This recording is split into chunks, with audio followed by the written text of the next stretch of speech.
Hey there, my friend. It's Deanna Yates, and you are listening to episode 280 of the Wanna Be Clutter-Free podcast. On today's episode, I am joined by professional organizer and certified life coach, Tracy Hoth. Tracy has been helping women streamline and organize their homes, businesses, and lives for over 17 years, and she is the host of the Organized Coach podcast. Today, we are chatting about downsizing with purpose, how to keep what truly matters and let go of the rest. Tracy shares her process for beginning when you feel stuck, how to decide what to keep when everything feels important, and what to do if you're worried about regretting letting go of things. If you've been staring at piles or boxes or storage bins and wondering where to even begin, this conversation just might give you the courage to take that first step. But before we dive in, I want to say thank you, of course, to you for joining me today. If you enjoy this episode, please take a moment to click the subscribe or follow button so you don't miss any of the amazing conversations I have planned for you for the rest of this year. They're really good. And as always, thank you, of course, to you for being part of this community. If there is something you want me to cover, or if you have a question about decluttering, organizing, or living a better life with less, well, connect with me on Instagram. I am at wannabeclutterfree there, or you can join my private Facebook community, the Wannabe Minimalist Family Group. And one last little bit, you can get the show notes for today by going to wannabeclutterfree.com/280. Again, that's wannabeclutterfree.com/the number 280. All right, let's get to the conversation. Well, hi, Tracy. Welcome to Wanna Be Clutter Free. How you doing today? Good. I'm so excited to be here, Deanna. Thank you for having me on the show. Oh, it's my pleasure. I'm really excited about today's conversation. I think it's a one that we're all going to have to touch upon at some point in our lives. If we're not doing it right now, it will come down the road, but we also might be helping our parents with it. I won't tease it too much, but before we get into it, why don't you tell us who you are and tell listeners what you do? My name's Tracy Hoth. I am an organizing coach, is what I call myself, and I help people streamline and simplify their life, their business, and their home. I love it. And yeah, you do a lot of things. We're going to get into a lot of that. We've got lots and lots of questions and very excited about them. But let's start with the heart of today's topic, which is downsizing. And so when you say downsizing with purpose, what does that actually mean to you? And why is it so powerful compared to like just getting rid of stuff or just decluttering? In the moment you say getting rid of stuff, I can feel even myself like clenching in, like squeezing up and trying to hold on to things rather than when I think of downsizing with purpose, I think of really having a vision for the next phase of your life and the next all the things you wanna do are clear and you know exactly how you want not exactly, but you have a vision, you've thought about it, you're intentional about what you want the next step or stage to look like. Then, when you think about what do I wanna keep and what do I wanna let go of, you have a filter to run it through, and all of a sudden, it's super intentional and you have a purpose for the reason of getting rid of something or keeping something. I think it just makes me feel expanded. Yeah, which is interesting because they're kind of different ideas, right? Downsizing is kind of the opposite of expanding. But I think when people haven't decluttered before or had purpose for their stuff, they do think that it's going to be this restrictive moment. But like you said, it's more expansive, it's more freeing because you are being purposeful, because you have that vision, and because you're setting that intention ahead of time, which is what I love and what I talk about all the time. And so when you think about downsizing, though, what is the first step? I think you've already said it, but let's expand on it. What is the first step someone should take so it doesn't feel so overwhelming? Because I think a lot of us freeze before we even start. Yeah.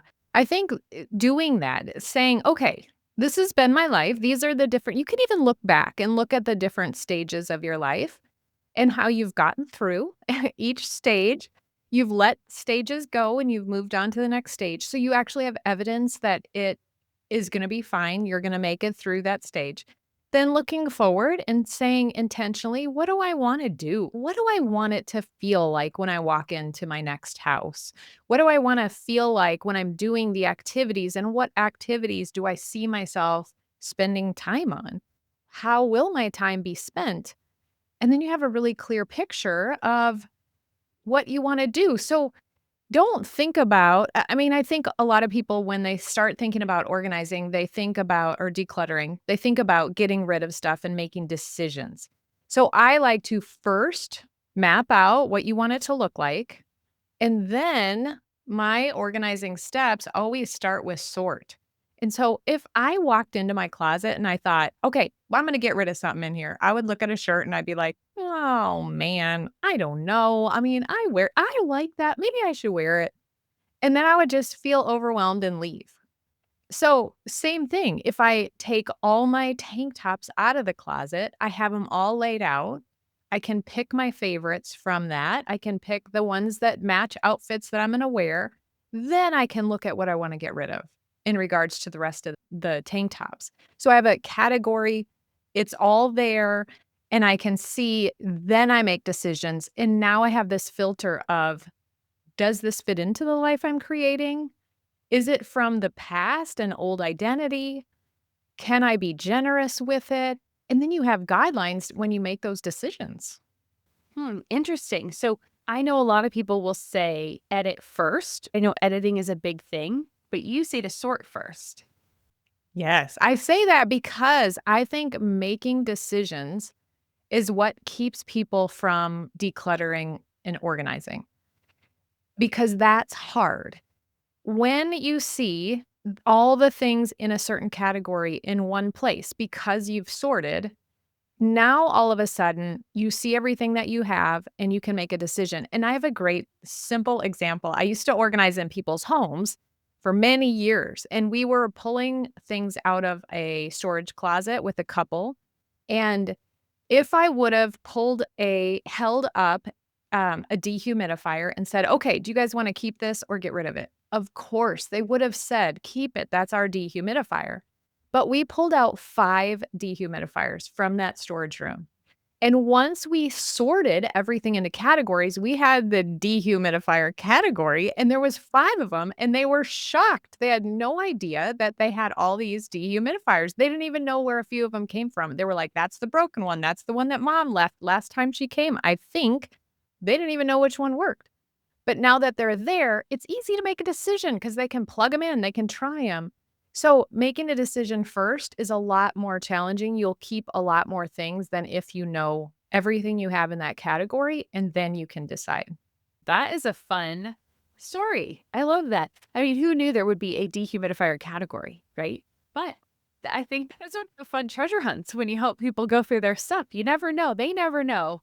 And yeah, and just having an open mind to that. So, and being willing to uncover the treasure, right? Like uncover what's there, and treasure not necessarily things you're going to keep, but just like, I think if you can look at it more like a treasure hunt or more like just a discovery of like, oh, what's in here, and have a little more curiosity about it, can be a little bit more fun too than I gotta go through the storage unit. Okay, let's do this. What do we got? For sure. I know there's another story, I just have to tell this too. A lady, I was helping her with her closet, and she had, if I would have pulled out the white short sleeve shirt, she would have been like, "No, that's part of my uniform. I wear the white t-shirt. So no, I need to keep that." But again, we sorted. We had a pile of white short sleeve t-shirts, and I think she had 19 white short sleeve shirts. And she was like, "No, I don't need 19." I had no idea that I had that many. So sorting first makes it easier, and it's easier to get started if all you have to do is sort. So that's why I do that step first. That's a good point, because then it's just an action. You're taking action, you've got momentum built up, and then you have a clearer mind to be able to see it for sure. So, one thing we hear though is keep what matters, keep what you love. And I think in the moment, it can feel like everything matters, right? Especially back to that dehumidifier question, right? So, if you hear that first, or do you use this? Well, yeah, it's purposeful. It has a use. It is useful. But if you don't use it, it's not really useful. But how do you personally decide what is truly worth keeping? Well, when I was thinking about this question, I thought of the blueprints that you have for building a home. So my husband used to inspect blueprints, like designs, to make sure they were per code. But if you have a blueprint for your home and you look at that blueprint, you know what you need to get or to keep, we could think of it as to keep for your home. And that's what matters is getting the supplies that you need to build the home that you want to live in. So I think of the same thing. If you have a blueprint for the vision of your downsizing your next stage, you have exactly what you need kind of mapped out. And so make that blueprint. You can even think ahead of time, like, how many glasses do I need? And then you can, when you're going through your glasses, then you can say, this is how many. I said I needed 7, and here are my 7 favorites. And that's perfect. That fits the blueprint. And that's what matters. Now, you can get into more challenging memorabilia things, and you can ask other questions like, well, first start with, is this does this fit the blueprint? But you can ask other things like, am I honoring the item? I think about that, like the actual item, are you honoring it? Are you displaying it? Are you seeing it? Does it bring you joy? Those kinds of things when you see it. But then also, am I stewarding well? I have things that I am in charge of, and am I stewarding that thing well? And could I be generous? I like thinking of generosity. Could I be generous, and does it make it matter more if I'm generous and let go of it for someone else? So you can use some of those questions to help you decide what matters. Interesting.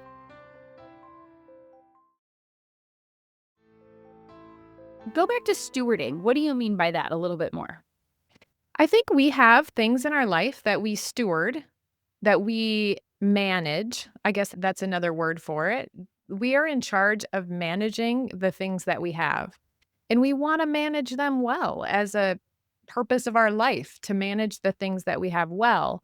And if we have lots of stuff stuck in corners, not being used, hidden away, are we managing it well? And that's something you can decide for yourself with no shame. Just be curious, like, is that important to me to manage it well? And then what does that mean to me to manage it? Does that mean to use it? Does that mean to you managing it well would be letting it go so someone else has the item that they could use? Or is it recycling it? Or giving it away, giving it to someone that needs it? You get to decide, but I think about that a lot, and I think it's helpful for me, at least, and some of my clients to think through how they're stewarding or managing the things that they are given, that are in their possession. Interesting. I love it. I hadn't heard it put that way before. So I just wanted to dive in a little bit deeper because I know other people listening will want to know that as well. And so you've been a professional organizer for 17 years. I think you mentioned that. So I can imagine you have seen it all. Do you have, or what is your tried and true process that you use with your clients to help them get organized and let go? Yes. Well, the cool thing is, and you have this as well, but my acronym that I use for the organizing steps is called SPACE. It spells the word space because we are creating space. But there again, the first 2 steps are decluttering. The second 2 steps are organizing. And the last step is maintaining it. It's using the energy. So I'll tell you what they are. So S is for sort, like I said. And I was standing in front of this garage that was so overwhelming, and I had to tell myself, 'cause this lady that was 10 years older than me at the time, she and I were in charge of doing this entire garage, and her husband and her grown sons were inside the house doing nothing, and we were out there. And I am like, "How are we gonna do this?" But I was the organizer, so I had to tell myself, "Tracy, the first step to organizing is to sort." And I just walked forward, grabbed something. It was like a hoe, and I said, "Garden supplies will go over here. Paint supplies will go over there." And we just kept sorting. So, sort is first, then the P is purge. And I like to do the favorites method in this. I used to just teach this to kids, but I think it works great for adults, is to choose your favorite thing out of that and then ask yourself the other questions. Look at your blueprint, your future, and see what fits. Then when you know what you're going to keep, the next step is to assign homes. So sort, purge, assign homes. Make a home for everything so it has a place. And then contain. The C is contain. Now, lots of people wanna start here. They wanna go out and buy cute containers and a new planner, new software on their computer, whatever it is, but don't do that until you get to contain, so you know what you have, where it's gonna live, you can measure things and contain it. And the purpose of that is so that when it's full, you're triggered to go back through the steps. And then the last step is the E, and that is energize. When you're organized, when you have space, you have energy that you can put and use toward things that you want to be doing in your life, toward relationships, toward whatever it is that you want to spend your time doing. In order to maintain that, we need to set up a habit of maintenance. And I always tell people tie it to something you already do. So you already do taxes every year. So go through your paper then. You already buy groceries. So clean out your fridge and do a tidy up in the pantry before you put the groceries away. Those kinds of things are helpful to maintain your organization. Yeah, I love that. Yeah, I had a planner I've put together where the months are themed and April is paper because of that exact process where you're already in your office. You're already making sure that you're doing your taxes and those get filed. And so, yeah, I love that. I'm a big fan of doing things little by little and as, get to each phase or different things in your life, like what is the focus of that month and making it a little bit simpler because it just flows so much easier when you're already in the mix anyway. Yes, and there's so many layers. So I do the same thing in my Organized Life Academy, have a focus for the month. And if you're in it the next year, you go back through and you go through the same area and you cull a little bit more of it and you make it a little more like you want it and you just keep doing that. You never it's like a maintenance system once you initially do the decluttering. Yeah, for sure. Well, and it's so interesting how because you live life, right? You're constantly bringing stuff in because you're just living, right? That is just part of it.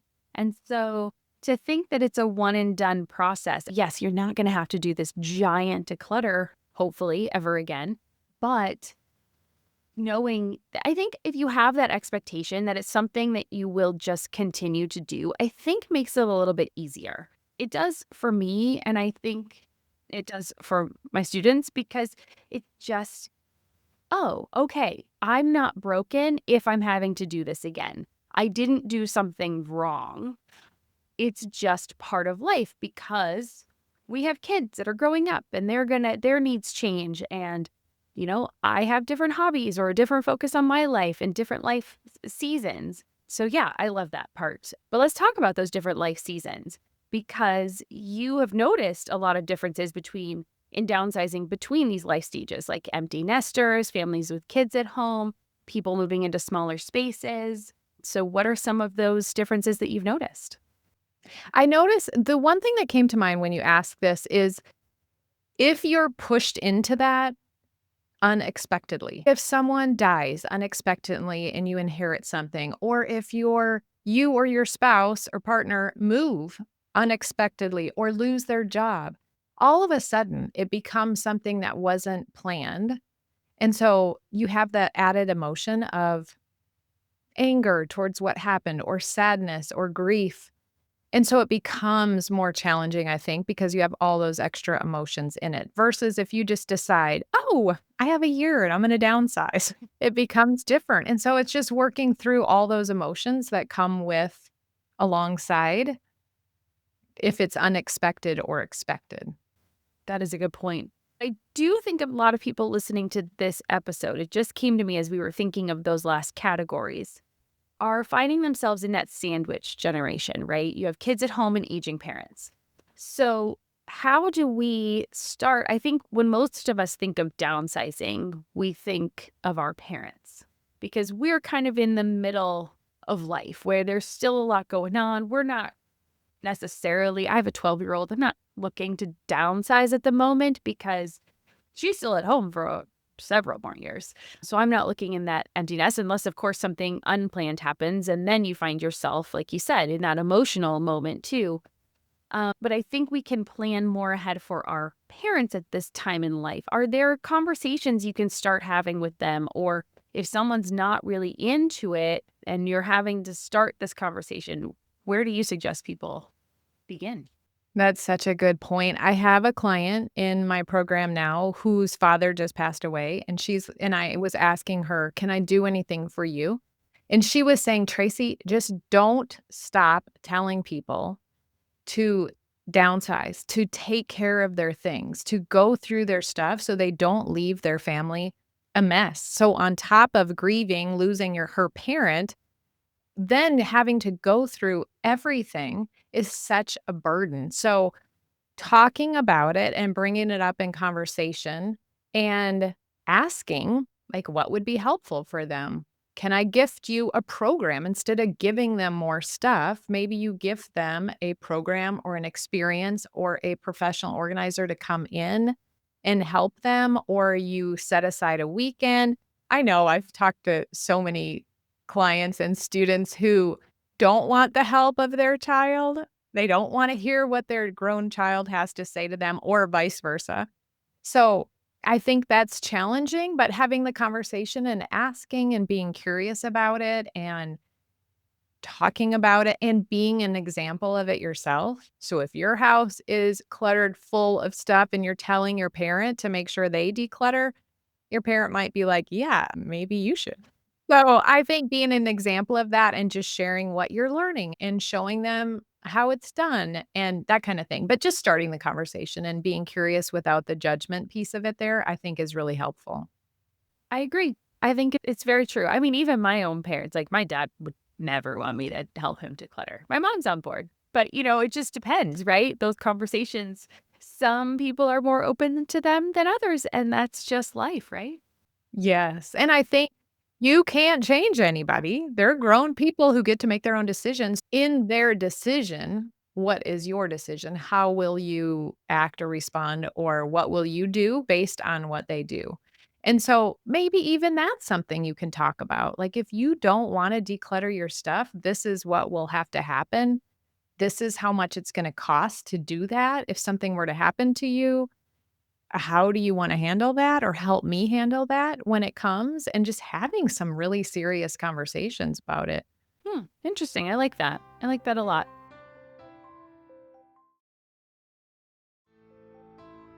And I do also love the piece of advice you said there, being the example. We think about that a lot with our children, right? Being the role model, being the example. But I do think that your example will also rub off on all your family members, whether they're cousins, sisters, siblings, brothers, whatever. I think it will rub off. And how you approach your stuff does make a big difference. So at the holidays, instead of asking for stuff, are you asking for experiences? Are you opening people's eyes to different things that maybe they've never even thought of thinking about or asking for or things like that? Yeah. So I love how you said that. Be that example. And one of my clients, this is came to my mind. One of my clients has a really hard time letting go of things, and her daughter-in-law shared, I think, a podcast, maybe even a podcast that I was on several years ago, and she listened to that and she reached out. And has been coaching. So I think coaching really helps the mindset of the parent or whoever, I mean, everyone, but in that case, it was her as the adult, and she's been coaching and working on her mindset and how she feels about letting things go and just trying to declutter and all of it, and she doesn't wanna be judged by her kids. But her daughter-in-law just suggested a podcast to listen to, and it's changed her life and her future and her kids' future. Find resources too that you can share in a loving way as well. Yeah, there you go, people. Suggest this podcast. Maybe this is just the only step you need to do. Suggest this episode for them to listen to until they get to this point. And they're like, oh, now I see why they wanted me to listen to this podcast. How they that's how it comes out. That's what they think of me that I need. All right, so you're not just an organizer, though. And I think this comes into that mindset piece that we were just dipping our toe into because you're also a certified life coach. So, how does the mindset come into play when it comes to downsizing and decluttering for you that you've seen? Well, what's so funny is that I organized in people's homes for years, never once thought about mindset. It was all action based. I was in there, I was helping them transform the space and never thought about mindset. And when I found coaching and mindset and got certified in 2017, 2018, I didn't even know if it was possible for people to do this without having someone there.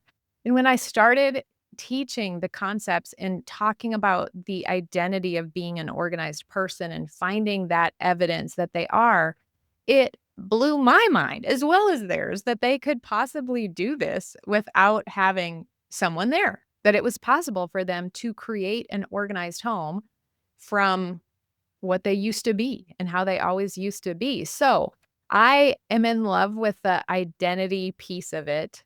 Like just this morning, I was working with a client who said we're working on her identity as someone who always has a clean house.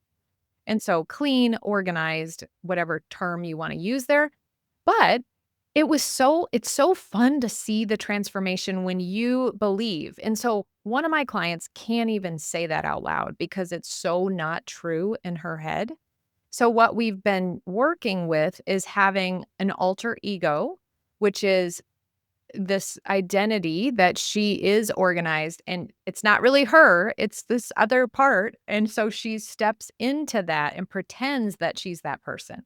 So like Superman, like as Clark Kent, he is standing there in his office and he's shy and he's reserved. And so just like her, she doesn't believe she's organized. But when she steps into the identity and we've created and talked about this identity, she can make decisions and she feels different and she creates different spaces because she's working from that mindset versus a mindset that she struggles and it's hard to make decisions. So the mindset piece is transformative. Like without that, I think the clutter comes back, the habits don't change until you identify and keep finding evidence and proving that it's true. And a lot of that comes, we look at other areas of your life and we can see it. One of my clients was super organized at work. She was super organized when she planned vacations, but her house was not organized at all. And it's because as a kid, her mom told her she was messy. And she had that identity of being a messy person that didn't deserve, wasn't worthy of having an organized home. And when that finally came up and she saw that, she was like, why am I believing that? And she stopped and questioned it and she realized I'm totally worthy. Look at how I'm organized in all these other areas. And now she's transforming her home. It like gives me chills just talking about it. So fun. I love it. That is so fantastic. It's so funny that you bring up alter ego. That was just mentioned on my podcast recently, too. I love when there's little coincidences, and I used to call them coinky dinks as a kid. But I've always loved that because I do feel like I love when the brain just notices the things that are meant to stick out to you.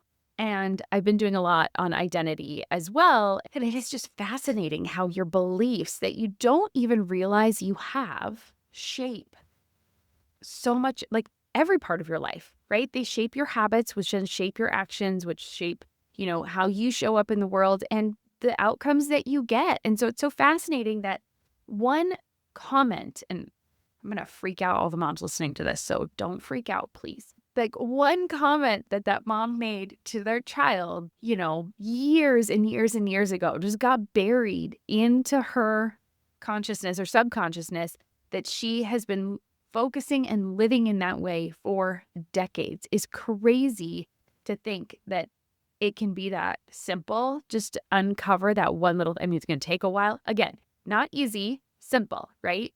Once you had that change, it is fast, but it's going to take a while to get there or just to figure it out, I think, for yourself. But it's worth it. It's so worth it to find what that is. And that identity piece is huge. So I love that you're bringing that up.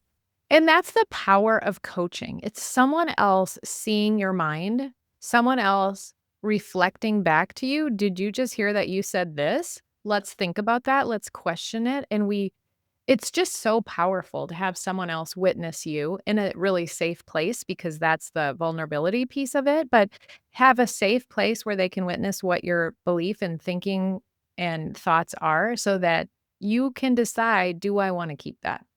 Yeah, for sure. All right, I want to talk about some fun things. Like, so what are some of the biggest benefits you've seen when someone downsizes with purpose? Not just in their home, but maybe their overall life. I'd love to know. Yes. So one client in particular, she downsized and she had to do it pretty quickly because she found the house that she wanted. And now she is living her best life. And it's so fun to see that it's really purposeful. And the one thing she tells all of us is I don't miss any of it. Like, there's nothing I can think of that I got rid of that I wish I wouldn't have gotten rid of. Like, I can't even remember what I got rid of.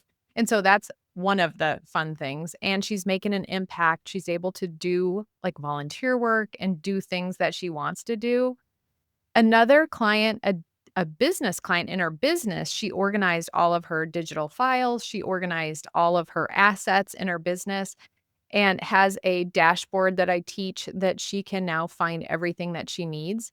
And since then, she's written a book. She's worked less hours because she has more time. She's not searching for things. So, all of those different, like, that's downsizing in a different way, right? She's moving toward working less and retiring.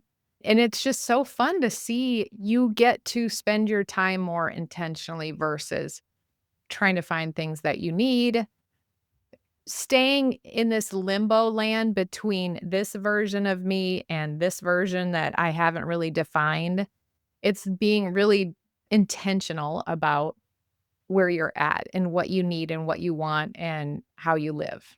Oh, I love it. And I think it comes back to that idea of getting over the fear of letting go because our brain wants to keep us safe. So it holds us where we are because it knows, well, at least this might not be extraordinary, but it's comfortable enough. And if we change, I don't know what's going to happen. But like you were saying, if you start with that vision and figure out what is it that lights me up? What is it that I want to do? How do I want to be showing up in my life for myself, for my family, for my partner, if you have one, for, my community, and it will light you up from the inside. And the stuff doesn't matter as much as like you figuring out who you are and how you want to be, and then letting the stuff assist you with that. Like I always say, stuff is a tool, right? It's not the end all be all. It's a tool to help you do stuff to do the things in life that you want to do. It's not, I mean, we don't need to be slaves to our stuff. We definitely don't. We're supposed to be in control of our stuff and managing our stuff, like you brought up at the very beginning, kind of coming back to that stewarding. That's what stuff should be to us, not over us and managing us. Yeah. And what comes to mind with that too is when you're thinking about regretting something or making a decision and that discomfort, knowing that you're gonna have compassion on yourself in the future and in this stage as you're making these decisions, like, you've never done this before. You've never had and made so many decisions at one time, if you're thinking specifically about downsizing. Have compassion on yourself in the process because you're doing something scary, you're doing something uncomfortable that you've never done. And in the future, if you get rid of something you wished you wouldn't, have compassion on that person that was doing the best they could at that moment. And so I love thinking about it like that. You're thinking of yourself in the future who might regret something, who might have gotten rid of something. It's okay. You're going to have compassion then. You can also experience being sad about it or being mad. That's fine, but know in the moment you're doing the best you can and be willing to experience discomfort. That's a big part of it. Ooh, yeah, interesting. Well, and two, you can't predict everything that's going to happen. So, like I said, the story, like the one thing that out of the thousands of things I've decluttered, like the one thing that I'm like, I wish I wouldn't have decluttered that, are our snowboards. But at the time, we did not know we were going to end up living in San Diego. And we moved probably 4 times since decluttering those snowboards. So did I really want to trek them all over? How old would they be at this point? I didn't know what life was going to have in store for me. And so I've had to just kind of have that moment of like, let it go. It's fine. Like I did the best I could. I made the best decision for who we were at the time and what was happening in our life.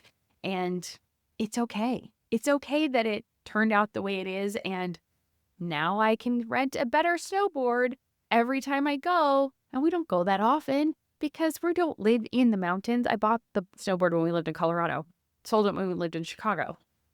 And so you just never know what is going to happen, and it's okay. And also, go to the opposite of that. So I had a pair of gray slacks. My girls laugh at me when I use the word slacks, but I had this pair of gray slacks and I wanted my mom to hem them, I think, or I don't even remember. And I put them somewhere. Well, then I was going somewhere I needed some slacks, and so I'm looking all over for those pants, and I couldn't find them. I'm like, "I can't believe I got rid of those. Those were I loved those pants, blah, blah, blah." Well, like, a year later, I found them. And I tried them on and I'm like, "These fit awful. These are terrible." I mean, I can't believe I kept these pants. And so even if you get rid of something and you're like, "Man, I wish I would have kept it." Imagine, maybe you don't. Like me, I found it and I didn't even like it and it fit terrible and I never would have used it anyway. So I just think that's such a fun example. Make sure you think the opposite too in the future when you wish you would have kept something. Who knows? Maybe the board would have been rusted. Maybe I wouldn't have liked how it rode anymore. Like they've come up with new modern designs, all sorts of things that, yes, the rosy old look of something, of thinking like, oh, it was so great, but it might not have been as great as you're building it up in your mind. I love that. That's a great reminder. All right, Tracy. Well, where can people find you? I know they're going to want to reach out. Yes, my website is simply squaredaway.com. And I have a 15-minute declutter challenge at simplysquaredaway.com/declutter. So start there. And then I have a podcast, the Organized Coach podcast. Love it. Well, and you're speaking my language with that 15 minutes. I think you can get so much done in 15 minutes. So I love that challenge. That's fantastic. All right. My favorite way to end every episode, though, is with 3 rapid fire questions. So the first one is, what does clutter free mean to you? Ooh. Well, cluttered is delayed decisions. So clutter free means intentional decisions made. Love that. All right. Number 2 is, what is making you happy right now or in this season of your life? I have grown kids and it is so free. We don't have grandkids yet. It's just freedom. I get to work and make an impact and do things I love.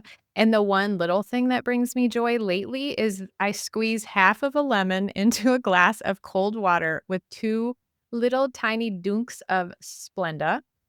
And it is so good. I don't know, I've never drank lemonade, but it is, like, the most refreshing citrusy drink that I have just it's like my little treat every afternoon. Love it. Dunks. That's a fun word.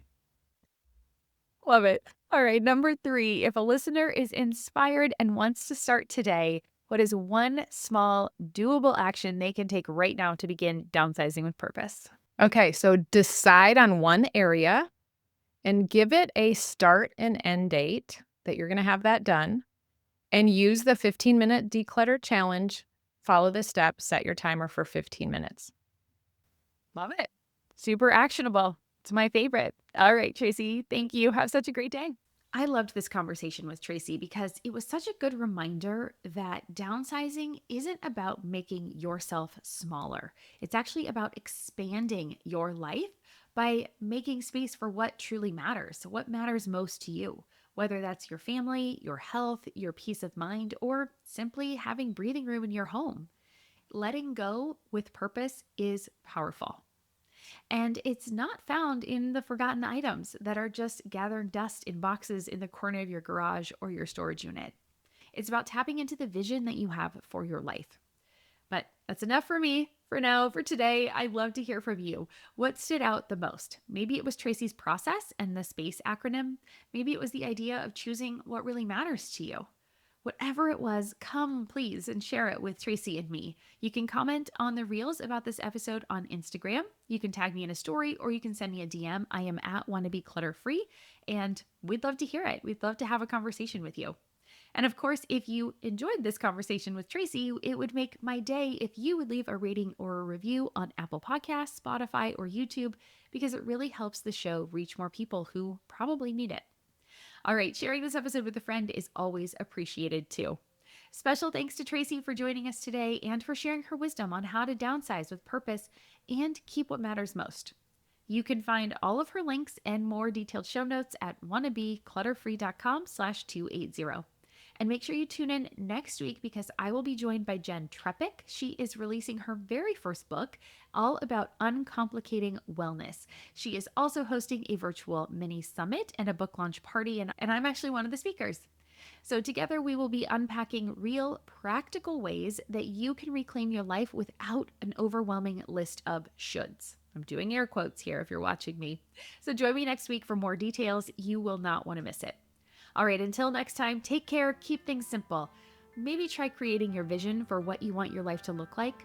And remember, I believe in you. I know you can do it. I'm Deanna Yates, and you've been listening to Wanna Be Clutter Free. I'll see you next week. Cheers.